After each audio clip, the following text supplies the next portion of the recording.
Lesson 2, Part 4, Working with Clay in Cold Process Soap. In this episode of Thermal Mermaid, we're making Sands of Morocco. This is Part 4 of Lesson 2 in the Thermal Mermaid Soapmakers course. Today in this video, I'm going to show you an easy-to-make clay bar using bentonite clay, and we're also going to tackle a very common problem that some people sometimes have in their fragrance oil called ricing. So stay tuned to this video and we'll tackle both of those topics today.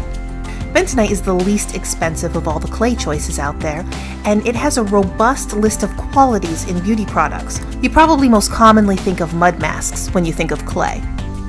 When I worked for many years as a field archaeologist, I would find pieces of pipes made from kaolin clay, and these were common in the 17th and 18th centuries. They had long stems and a small tiny bowl at the end that you'd pack with tobacco and light up. And they'd be sold for just a few pennies at any market or grocer, and they were usually disposable, so you find them in broken pieces in the ground all over the place where men would be working. So clay, of course, is used for just about anything you can imagine. In soap and other beauty products, it has beneficial properties. Specifically, it's good for oily or acne-prone skin. The minerals that make up its consistency are absorbent, and they soak up oils, dirt, moisture, and impurities. This is sort of like the same reason you sprinkle baking soda on an undesirable spill on the carpet. Clay does the same thing on your skin. So as I mentioned, in this recipe we're using bentonite clay, which is actually a volcano ash typically found in Montana. It's a fine gray powder, and in America it's less expensive than the other clays, and this is probably because it's a domestic product. Different clays in beauty care tend to come from very specific parts of the world, and much of that cost is shipping and imports. So more or less expensive clays may vary depending on where you live in the world, so the price that you're paying has more to do with transportation and not as much to do with whether rose clay works better than bentonite clay. So when you're buying these ingredients, keep in mind that a higher price does not necessarily mean a better quality. The clay that you prefer is more about your experience and your preference in that product. The recipe I'm using today is a thick and hearty oil recipe. Clays will naturally thicken up any recipe, and this makes the bar heavier. So the designs I use with clay are usually an easy spoon swirl or a layered effect. Because the recipe is so simple, I'm using a fragrance oil that smells exotic and incredible, but it's known for heavy ricing. So far, we've used fragrance oils that have been well behaved, but there is a time and place for fragrances that don't behave. And we'll see if we can get this one to rice so I can show you what that looks like and how we can still make those work beautifully. In this recipe, I'm making a 3-pound loaf that can be cut into 11 bars when finished. The fragrance oil is Sands of Morocco from Crafter's Choice number 174, which smells like sandalwood and musk, and we'll be using a Moroccan desert color like orange and yellow. First, we'll start by combining the lye crystals with cold distilled water. We're using 18.24 ounces of water and 6.77 ounces of lye.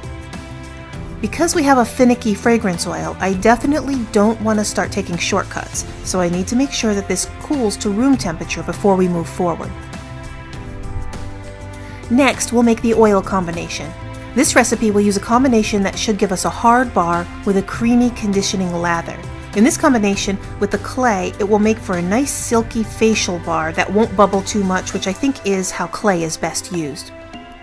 So we'll use 14.4 ounces of sunflower oil, 14.4 ounces of lard, 9.6 ounces of palm oil, and 9.6 ounces of coconut oil.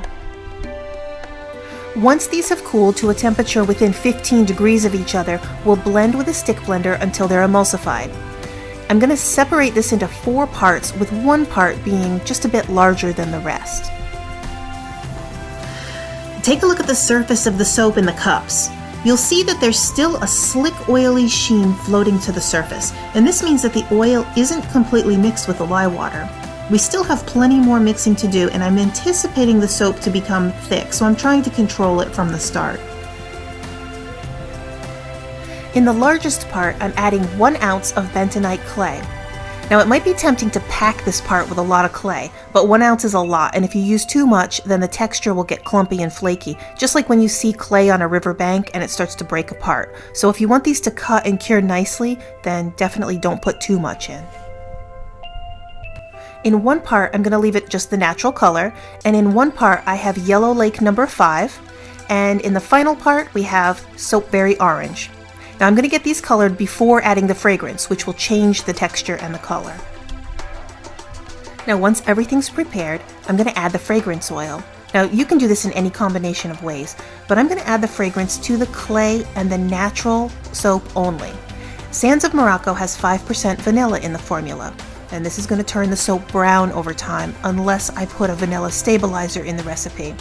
In this case, I'm not going to add a vanilla stabilizer. I'm just going to let the vanilla content do its job, and it's going to turn 2 parts of the soap brown. And this will help me get the shades of deep natural brown colors to accent the yellow and the orange and make this look like a Moroccan desert. Once we get the fragrance into these 2 parts, we should be able to start seeing a change happening, and I'm expecting the ricing to begin now. But again, this is a natural, earthy, organic textured look, so hopefully it will blend nicely.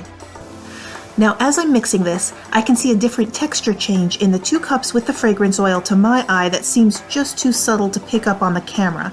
So I can tell that the ricing is happening slightly, and I'll be able to show you more clearly what this looks like in the finished product. Many times when soapers learn about ricing, it happens when a soap is seizing up, and the idea of ricing is something to avoid because it's often what happens when the batch goes south. So let's talk about what's happening. The fragrance oils want to bind more quickly to the hard oils, and it's starting to grab the hard oils first, creating these little clumps. That'll eventually look like little grains of rice in the soap batter after it's cured. Now, if this happens too aggressively, this will throw the whole recipe out of sync, and the batch can seize and become hard faster than you can get it into the mold. Now in this recipe, I have 1/2 hard oils and 1/2 soft oils, so I'm adding this fragrance expecting it to rice. And in today's batch, it actually is happening much slower than I expected. So how would you normally work with this if you know that it might ruin your batch?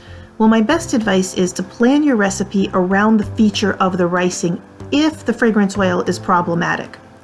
Here, you can see that I'm limiting the fragrance oils to only 1/2 of the recipe, and we're creating a design with a spoon swirl, which is the easiest of all the ways to mix the patterns of colors in cold processed soap. So even though this is very simple, you can see that it's also very intentional. And these are some of the reasons why you would choose a simple spoon swirl into your recipe. Once the soap is ready, I'm going to layer each color into the mold, and I want to give it a toss with a spoon in a big movement. This is to mix the color without trying to blend them. We aren't going to get swirls with this recipe, and I want to get a pattern without blending and mixing the colors together. Now once we get a good toss in there, this is finished, and we'll leave this alone to set for 24 hours, and we'll come back and see what it looks like on the inside. Now that the soap is hardened, it's time to see our design. And this is what you can expect to see after 24 hours. But over time, the clay and the natural soap colors are going to darken. If you would like to see the progression, I'll post the images in the Facebook group so you can see what it looks like when you come over to download the recipe. Now there's just one last detail to pay attention to in this finished product. If you look very closely, remember that we put our fragrance oil into the clay and into the natural soap. So it's the gray and the most light color that I want to draw your attention to. And if you see these close-ups, you will see a little speckled look, especially in the clay. And that really is the result of the finished product of the ricing. It has kind of a marbled, mottled look to it. And this is more prominent after the soap has cured for 4 to 6 weeks. And in the case when you're making a design that's like a natural layered earth look, I think that the feature actually accentuates the design and it looks quite beautiful. But that is the end result of ricing. It will have sort of an uneven colored finished product. And again, you can see it in a few of these pieces. And as the time cures from 4 to 6 weeks, those particular colors will darken and it will be a little bit more pronounced. But again, we have our finished product and you can see that this has turned out absolutely beautiful. Stay tuned to the next video when we come with soap tutorial number 5 in lesson 2. We're going to be working with a salt recipe. So check back and make sure you subscribe so that you catch every video in this tutorial.